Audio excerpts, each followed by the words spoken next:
pleasure and a privilege to have you here. Thanks for coming. So you ready to hug that third rail? Okay. I think I understand what you're saying in terms of the 70%, but I really feel like in order for you to make a go of it, you're going to have to articulate that really, really seriously, because my husband, for example, if he were here tonight, and he's not here tonight because of your stance on entitlement reform, would be like, why are you attacking Social Security? Why aren't you defunding the immigrants who are coming across illegally? Why aren't you defunding welfare? Why aren't you defunding food stamps? How does the math work? Why are you going after Social Security?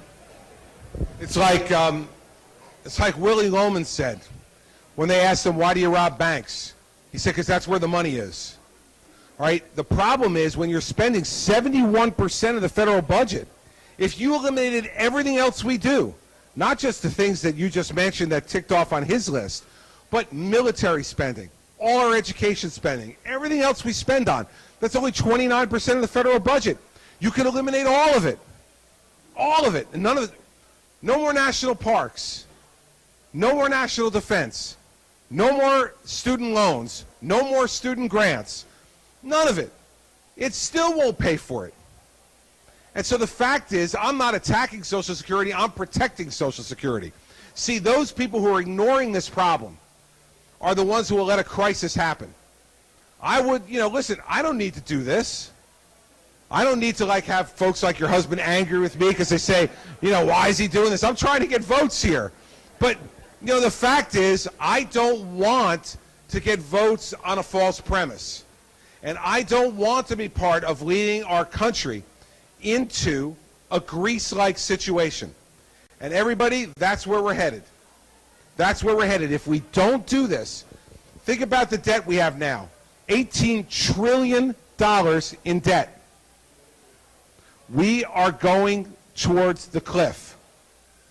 And with the American economy not growing like it used to after a recession, we're getting to that cliff faster than we normally would. So bring your husband the next time, force him, sedate him, do whatever you want to do, and I will talk to him directly. You sit him right next to you and point to him. I'll call on him first. Because that's what we do, and that's what we need to do in this country. We need to have direct conversations with people about the truth. I could sit up here and tell you we're going to do all these wonderful things, and nobody's going to pay for anything, it's not going to cost anybody anything, and no one is going to be hurt. We've heard that before. We've heard that before from Democrats and Republicans. It doesn't work. And so after 6 years in New Jersey of being the adult supervision in the room who had to say no after vetoing more bills than any governor in New Jersey history after 5 years as governor. I vetoed more bills after 5 years than any governor did after 8. And every one of those vetoes has been sustained because I've told people the truth, whether they want to hear it or not.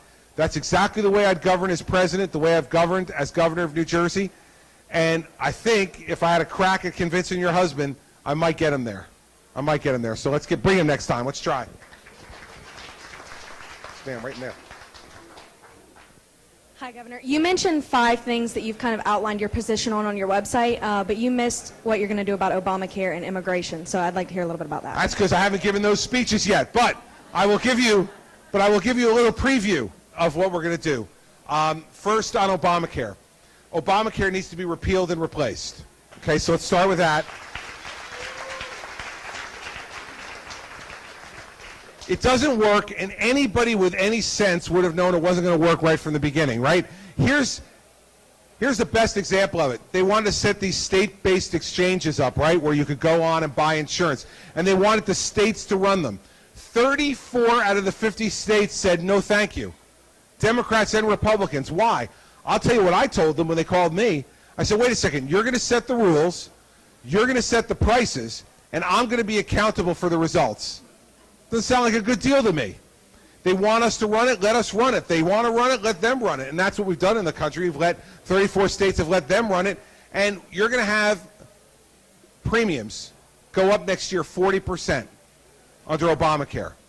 Everything he promised is not happening. And by the way, the worst parts of Obamacare haven't even happened yet. The employer mandate hasn't been fully phased in. The employee mandate hasn't been fully phased in. The Cadillac tax hasn't been fully phased in. for high-paying plans, the worst is yet to come. So in January of 2017, this president with a Republican Congress needs to get in and say, first off, Obamacare is done. Secondly, go to a state-based system. I believe that the people of South Carolina, through their governor and their legislature, should be able to decide what is the best health care system they can have here in South Carolina. And why would we think that would be the same program as for New Jersey? Very different states. Very different. And let the states decide how they want to do this. You know, the 10th Amendment to the Constitution said that any powers not delineated for the federal government in that document revert to the states. I don't see anything about health care in the Constitution. This should be decided by the states individually.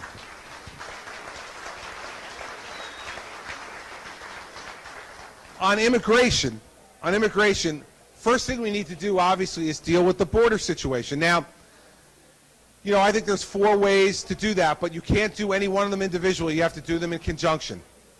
Way number 1 is you have to build wall and fence in places where it's appropriate. I am not one of these guys who says build a wall across the entire 2,000-mile border between us and Mexico for 2 reasons. 1, it's inexpensive and inefficient.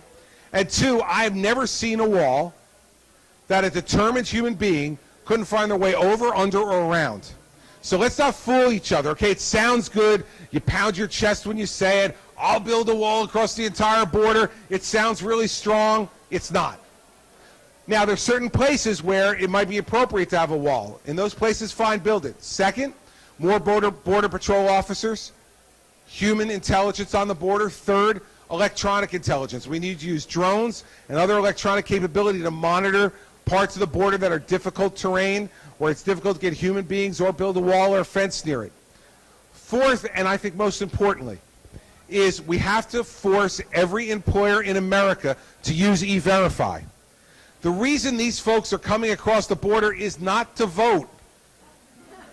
That's why this Hillary Clinton path to citizenship thing makes no sense. If you talk to undocumented people who are here, they came here to work, not to vote. If they know the jobs are not here, they won't come. And what we need to do to businesses who are exploiting cheaper labor, rather than hiring Americans to do these jobs, is to say to them, we're going to make the fine big enough on you that if you hire people here illegally, it'll wipe out your profits. And so those 4 things combined, I think, will stem the tide of people coming across our border and then leave the rest of the job to the FBI and the DEA for those people who are trying to bring illegal drugs over the border or other criminal conduct or terrorism. I think that's the way to go about it on immigration. But until we do that, no one's going to want to have a discussion about anything else. I will tell you this.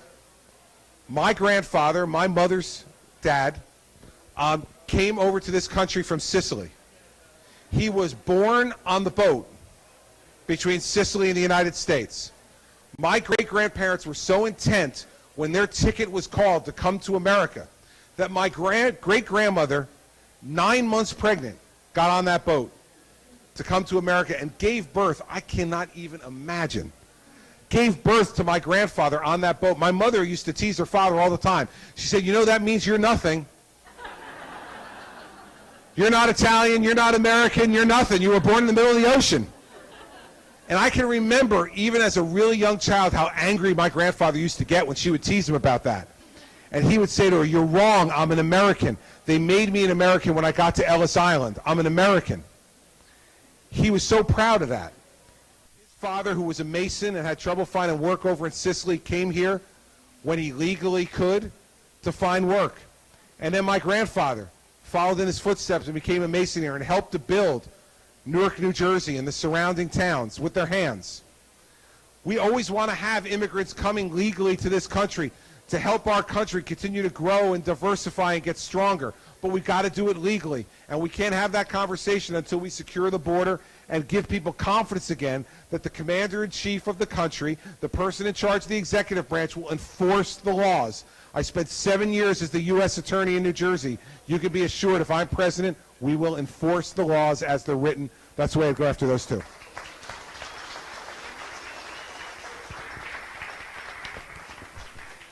Governor Christie, thank you for coming to Charleston.